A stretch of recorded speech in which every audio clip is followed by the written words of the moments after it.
எங்க அப்பா வந்து பராசக்தி படம் நடிக்கிறதுக்கு முன்னாடி தேனி மாவட்டத்தில் பெரியகுளத்தில் தியேட்டர் ரஹீம் தியேட்டர்ல கிட்டத்தட்ட ஒரு 6 மாசம் வந்து குடியிருந்தார். அவரோட நாடகம் தான் அங்க போட்டாங்க. இங்க பெரியபுரம் மக்கள், தேனி மக்கள் எல்லாரும் பார்த்து வந்து ரொம்ப ரொம்ப பிரியமா அவரை வந்து அப்படி கவனிச்சுட்டாங்க. அதுக்கப்புறம் திரையுலகத்துக்கு வந்ததுக்கு அப்புறம் இன்னைக்கு நீங்க இங்க 3/4 பேர் வந்தது எங்க அப்பாவுக்காக தான் எனக்கு தெரியும். எங்க அப்பா மேல நீங்க வச்சிருக்க அளவு கடந்த அன்பு தான் இன்னைக்கு என்னையும் இந்த மேடையில நிக்க வச்சிருக்கு. என் மேல வச்சிருக்கீங்க, என் பையன் விக்ரம் பிரபு மேலேயே வச்சிருக்கீங்க. ரொம்ப ரொம்ப சந்தோஷம். நான் இல்லை, என் பிள்ளையும் இல்லை. அந்த வகையில் அவங்க எல்லாருக்கும் நன்றி சொல்ல கடமைப்பட்டிருக்கேன். அண்ட் என் பொண்ணுக்காக வந்து 9வது வருஷத்துல கண்டிப்பா இந்த நன்றி வந்து முன்னாடி வந்து பெரியகுளம் மக்கள் கிட்ட, தேனி மக்கள் கிட்ட வந்து சொல்லணுங்கிறதுக்காக தான் நான் வந்திருக்கேன். Thank you Aishu for calling me.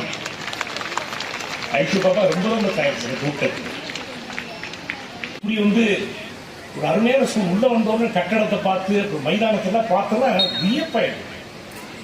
உலக அளவில் இருக்குங்க இது. அதாவது சென்னையிலையும் வந்து நம்ம வந்து கோயம்புத்தூர்ல வந்து பெரிய பெரிய ஸ்கூல்ஸ் எல்லாம் பார்க்கிற அளவுக்கு இந்த ஸ்கூல் இப்படி வந்து உருவாக்கிட்டா இட்ஸ் நாட் ஆர்டினரி. ஐஷு பாப்பா, you are going to go to places எல்லாம் வேர்ல்டு லெவல்ல நீங்க வந்து நிக்கணும்னு ஆசைப்படுறமா. இதுக்கெல்லாம் வந்து அவருக்கு உற்சாகம்.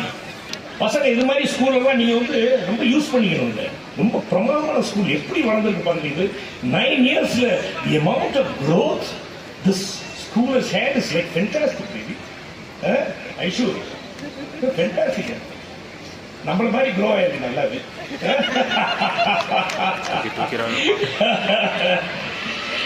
ஆனா இதுல வந்து முக்கியமான ஒரு விஷயம் என்னன்னா, எனக்கு வந்து போன ஜென்மத்துல நான் என்ன புண்ணியம் பண்ணேன்னு தெரியல. எனக்கு வந்து எனக்கு உடன்பரவா சகோதராக வந்து சரவணன் பிறந்திருக்காரு. அதான் ஐஸ்வர்யாவோட அப்பா.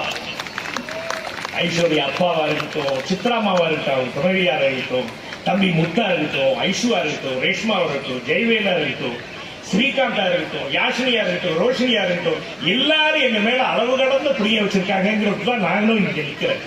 அப்புறம் அது மட்டும் இல்ல, நீங்க அன்புக்காக நானும் இங்க வந்திருக்கேன். இந்த ஸ்கூல் வந்து மென்மேலும் வளரணும் அப்படின்னு என்னோட ஆசை, என்னோட ஆசீர்வாதம் கூட எல்லாருக்கும்.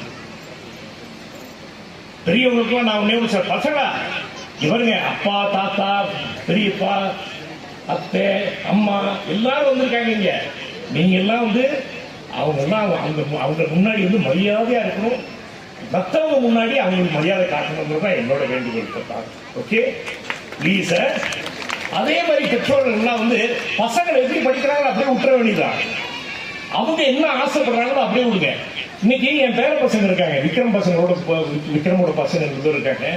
அவங்களுக்கு இன்ட்ரெஸ்டிக்கா நான் என்ன பேசினாலும் என்ன வந்து பாக்குறாங்க, இன்னும் பார்க்க மாட்டேங்க. அந்த வகையில் இன்னைக்கு இருக்கிற பசங்களும் அப்படிதான் இருக்கு.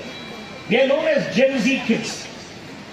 Today you have to bring up some interest among them for them to concentrate on you. and எல்லாம் வந்து நீங்க பேசுறத கேட்கணுங்கிறதுக்காக நீங்க உங்களுக்கு இன்ட்ரெஸ்ட் காட்டணும். அந்த வகையில வந்து இன்னைக்கு வந்து பசங்க எல்லாருமே வெரி ட்ரெண்டி, டிஃப்ரெண்டா இருக்காங்க பசங்க. அந்த மாதிரி நீங்க எல்லாம் உங்களுக்கு எல்லாம் பெற்றோர்கள் எல்லாம் வந்து நீங்க வந்து எப்படி பசங்களை வளர்க்கணும் எங்களுக்கு தெரியும். ஆனா அவங்க ஆசைப்படுற ஒரு லைன்ல விடுங்க, நீ பாருங்க எப்படி இருப்பாங்கன்னு. பிளே ஸ்டோர் மற்றும் ஆப் ஸ்டோரில் இருந்து பாலிமர் செயலியை QR கோடு மூலம் பதிவிறக்கம் செய்யுங்கள். செய்திகளை உடனுக்குடன் பெறுங்கள்.